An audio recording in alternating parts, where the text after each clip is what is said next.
Olá, aluno, olá, aluna, bem-vindos a mais uma aula de arte. Como eu havia comentado, nós vamos intercalar, lembra?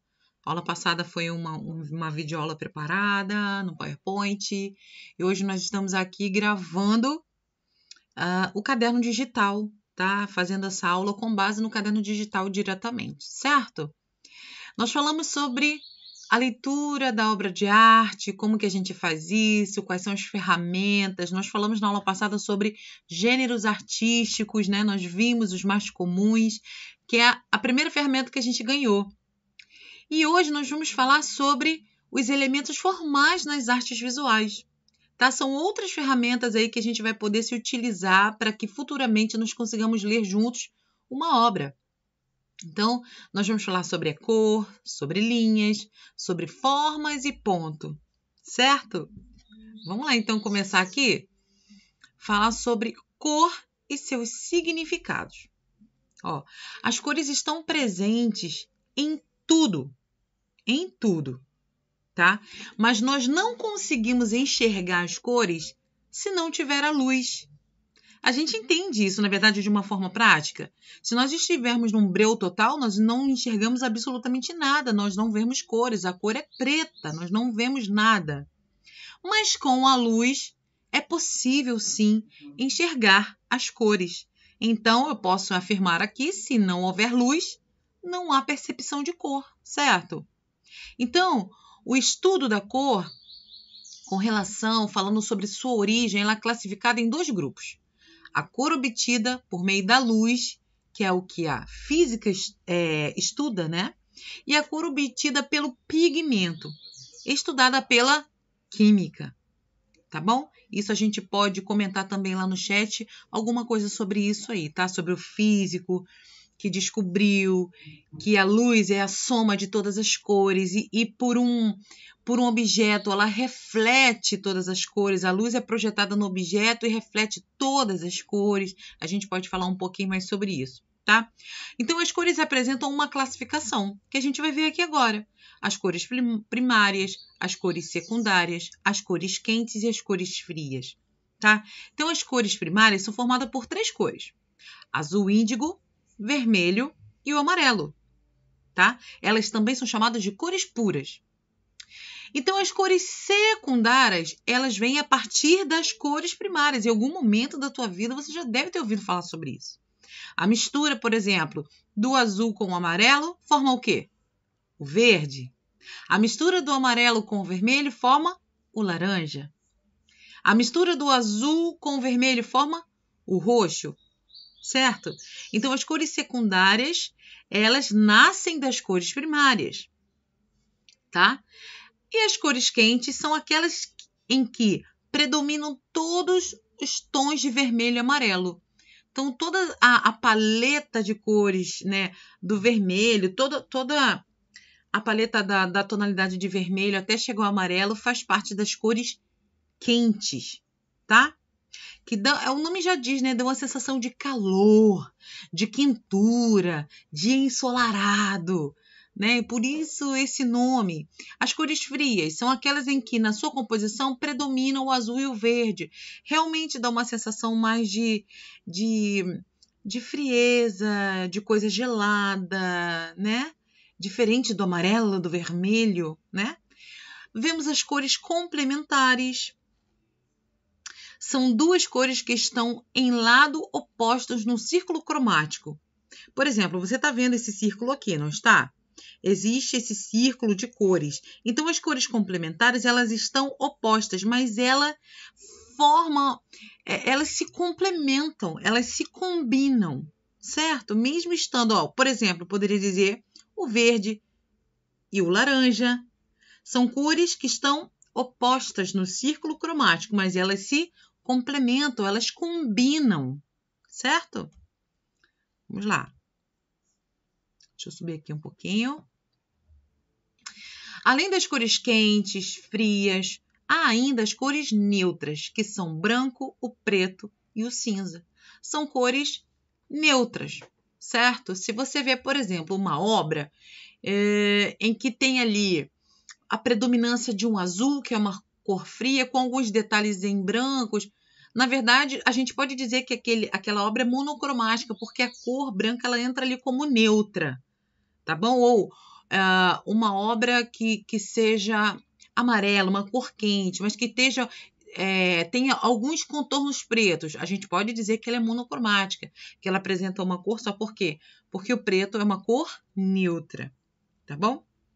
Escalas são as tonalidades de cada cor. Geralmente a gente observa muito na caixa de lápis de cor, né? Ainda mais aquelas que são enormes, que vem aquelas escalas, as tonalidades da cor. Então tem uma escala de azul, uma escala de verde, uma escala de vermelho, tá? Que são as tonalidades, olha. Vem do azul claro e vai subindo e subindo, é uma escala de cor, tá certo? São divididas entre monocromia e policromia, tá? Essas escalas, essas tonalidades. Tanto eu posso ter uma tonalidade de uma única cor, por exemplo, aqui, azul, como eu posso ter a escala de várias cores, tá vendo? Como a policromia, que é a variação de mais de uma cor, certo? Então, monocromia, a gente já entende, está relacionado a uma única cor. Mono, uma. Cromia, cor. Uma única cor. E policromia, poli, vários. Cromia, cor, várias cores. Tá bom? Então, essas escalas, as tonalidades das cores está dividida entre monocromia e policromia. Vamos descer mais um pouquinho. Significados das cores. Sim, as cores têm significado.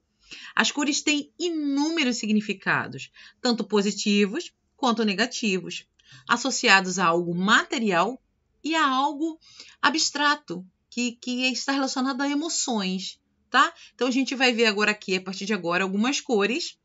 A associação material, ao que eu posso associar essa cor no sentido de objeto, de material, e a associação afetiva, que é o sentimento, né? Então, a gente vai ver aí essa associação aí. Na branca, por exemplo, associação material, lembra o quê? Vestido de noiva, né? Casamento, um cisne, que é branco, um lírio, que é uma flor branca, a neve. Então, tudo que for palpável, físico, trata-se de algo material. Então, o branco, qual é a associação material do branco, por exemplo? Você pode dizer um algodão, professora, ou a neve, a nuvem, tá? E quando eu falo de associação afetiva, simplicidade, o branco traz essa coisa, né?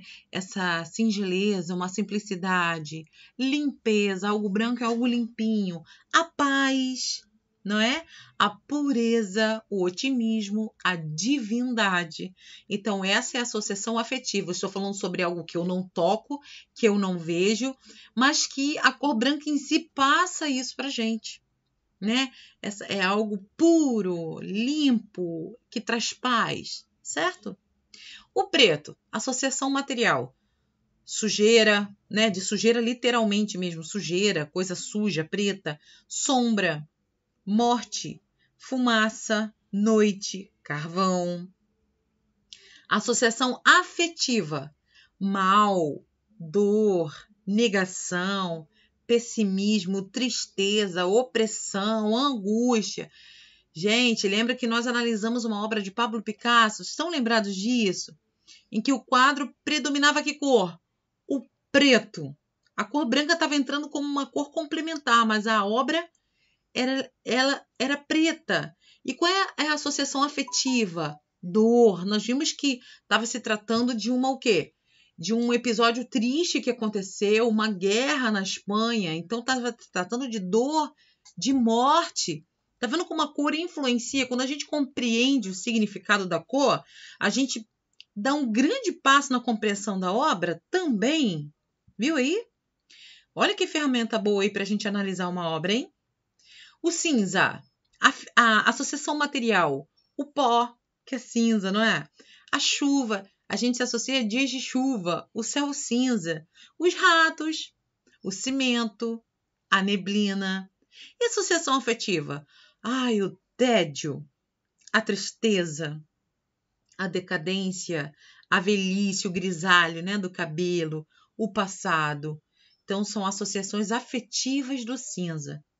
O laranja, por exemplo, associação material, o sol, a luz, a chama, o calor, olha a cor quente aí presente, ó. A festa, a competição, o outono, aquelas folhinhas, lembram lá dos Estados Unidos, algumas folhinhas que vão ficando mais amareladas, mais laranjadas, lembram o outono? Associação afetiva, o desejo, a euforia, porque isso a cor quente traz, né? A luminosidade, o prazer, a força, o senso de humor, a alegria, a cor quente traz isso em si, né? Vamos lá. O amarelo, associação material, o verão, o calor, a luz, a palha, associação afetiva, a iluminação, o conforto, a esperança, alerta, adolescência, expectativa. E aí você vai ver aqui, o nosso tempo vai rugir. Então, você vai ler aqui com calma no seu livro a associação material e afetiva das cores. Você vai terminar de ler esse trecho aí na sua casa, tá? E você vai começar a fazer essa associação aí, tá certo? A gente vê aqui também que algumas das logomarcas famosas que a gente conhece, a cor é um elemento importante. Na publicidade também. Quando a gente vê, vamos só falar sobre esse aqui.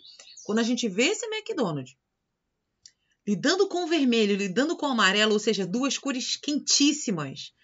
O vermelho, ele traz essa coisa de sangue, de metabolismo, de fome. Porque quando mexe com o nosso corpo, com o nosso metabolismo, você está dizendo respeito a tudo que a gente sente.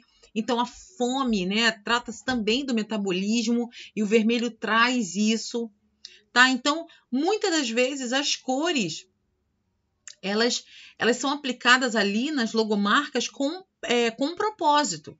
Nem sempre, tá? Mas aquele aquele designer, aquele ilustrador, ele também procura fazer uso dessa ferramenta, que são o significado das cores, certo? Você vê ali no Google que o quê? É policromia. Você está vendo ali uma paleta de cores, certo? São várias cores, é uma escala que tem várias cores, uma policromia ali na logo da Google, certo? Vamos passando. Nós falamos um pouquinho sobre as cores. Agora nós vamos entrar nas linhas. As linhas também, né? A linha é um elemento também, é uma ferramenta também que a gente, conhecendo sobre a linha, a gente também consegue identificar, tá? Nas obras que a gente vai ler. Então, as linhas são o quê? Uma sequência de ponto. Então, se você pegar um lápis aí agora na sua casa, ou uma canetinha, e você fazer uma sequência de ponto, um do ladinho do outro, você vai formar uma linha, certo?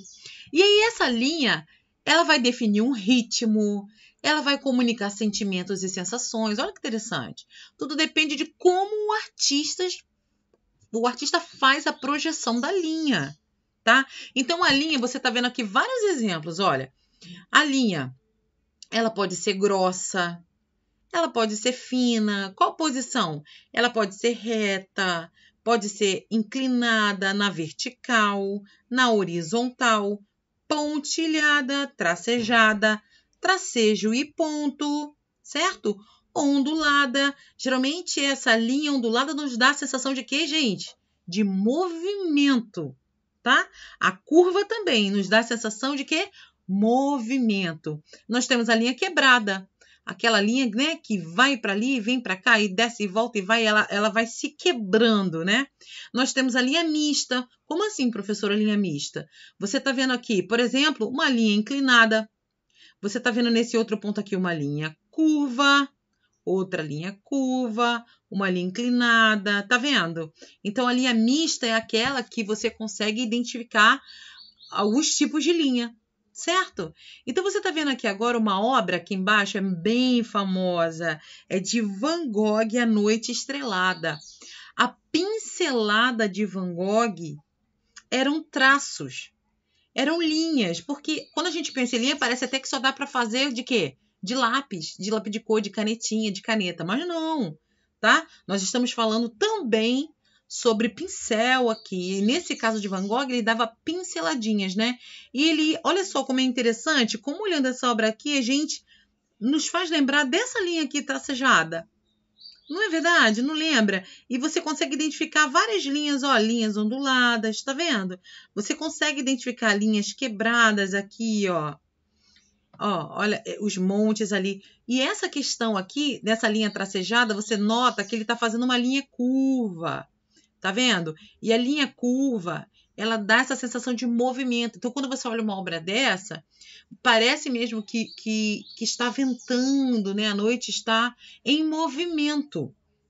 Então, a linha tem esse poder de fazer isso.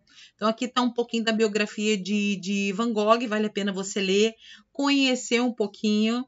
Se você quiser, na Netflix também tem um filme chamado Com Amor, Van Gogh.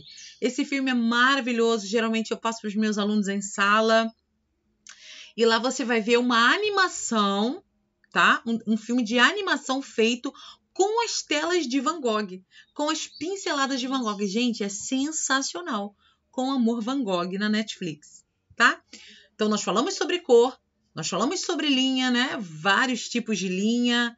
A gente percebe linhas em todos os momentos, que a gente não tem oportunidade aqui de estar dando exemplo, mostrando imagem, pelo nosso vídeo que precisa ser curto, tá? Mas, se a gente tiver uma aula extra, a gente pode se aprofundar nesses elementos tão maravilhosos, né? Agora nós vamos falando sobre a forma. A forma, na verdade, ela é um resultado da união de linhas, tá? Então, eu dou uma forma a algo com união de linhas, certo? Então, eu posso... Professora, tem a ver com forma geométrica? Tem a ver com forma geométrica. Eu posso fazer um quadrado com a união de linhas retas, não é verdade? Eu posso fazer o triângulo com duas linhas inclinadas e uma na horizontal. Eu posso fazer um círculo com linhas em curva, né, ligando uma curva na outra. E assim vai. Então, as formas, elas podem ser tanto geométricas quanto orgânicas. Quando eu falo sobre forma geométrica, eu estou falando aquelas linhas retas, ou mesmo, né, para fazer o círculo, mas você lembra das formas geométricas, tá? Você lembra que são linhas basicamente retas que formam ali as formas geométricas. Mas se eu falo sobre as formas orgânicas, eu estou falando mais sobre, por exemplo, uma folha de uma árvore. A gente sabe como é que é o desenho de uma folha. Ela ali não está reta, não nos lembra a forma geométrica, lembra algo da natureza. Então, ela é uma forma orgânica, porque o tipo de linha utilizada na forma orgânica, ela tem um movimento, ela tem uma anatomia diferente da forma geométrica em si, tá? Então, para a gente entender basicamente, a forma é o resultado da união das linhas, tá? Aqui é uma obra que você está vendo aqui, essa obra é do Pablo Picasso, tá? Ele produziu uma série de desenhos com linhas simples. Aqui nós estamos vendo um boi. Para quem não percebeu, é um boi. Mas a forma é super simples, utilizado com essas linhas simples. Forma geométrica? Não, forma orgânica. Você está vendo, quando você olha essa obra, você não lembra de figuras geométricas, certo? Não tem linha, basicamente, não trabalhamos com linha reta aqui, mas linhas curvas, linhas inclinadas, tá certo? Vamos lá. Aqui é uma sugestão de atividade. Essa atividade é muito legal, eu sugiro que você faça também, que você recorte um rosto de revista, né? Você vai pegar uma folha, vai recortar um rosto aí de revista, vai colar lá embaixo. E aí você vai fazer o cabelo dessa pessoa aí com as linhas que você conheceu. Tracejada, ondulada, quebrada, reta, inclinada, com formas orgânicas, pode botar forma geométrica. Você vai fazer uma cabeleira aí diferente, certo? Se você conseguir fazer isso, vai ficar bem legal para você mostrar no chat pra gente. Vamos lá, vamos passando aqui rapidinho. Aí vamos falar sobre o ponto. É outro elemento também da linguagem visual, tá? O ponto é o primeiro, né, gente? Para a gente fazer um desenho, qualquer coisa, uma tela, uma pintura, mesmo utilizando lápis de cor, lápis de cera, pincel, o que quer que você utilize, você vai partir de um ponto. Qualquer coisa que você for fazer, você vai partir de um ponto, certo? E a partir desse ponto é que o artista começa a sua obra. Essa imagem que você está vendo aqui do artista George Clooney, gente, essa imagem é feita de ponto, tá? Existe uma técnica chamada pontilhismo. Se você puder fazer essa pesquisa aí na sua casa, só bota no Google. Pontilhismo é uma técnica. Você faz desenhos apenas com pontinhos. Quando você vê essas cores mais escuras, significa que os pontinhos estão muito juntinhos. Quando você vê uma cor mais clara, significa quase ausência de ponto. Uma corzinha assim, mais ou menos, é que os pontos estão se agrupando, estão mais perto um dos outros. Então, para cor escura, mais pontos. Para cor mais clara, menos ponto. Então, o ponto é o menor elemento do desenho. É igual o pixel, né? Que trata-se da imagem gráfica, né? O pixel é aquele quadradinho, é um menor elemento da imagem gráfica. É o pixel. Quanto mais pixels, mais a resolução, igual você está vendo aqui. Quanto menos pixels, menos resolução. A mesma coisa é aqui no pontilhismo, né? Quanto mais você colocar os pontinhos, mais você vai dar aquela sombra. Você vai trabalhar na quantidade de pontinhos que você quer, certo?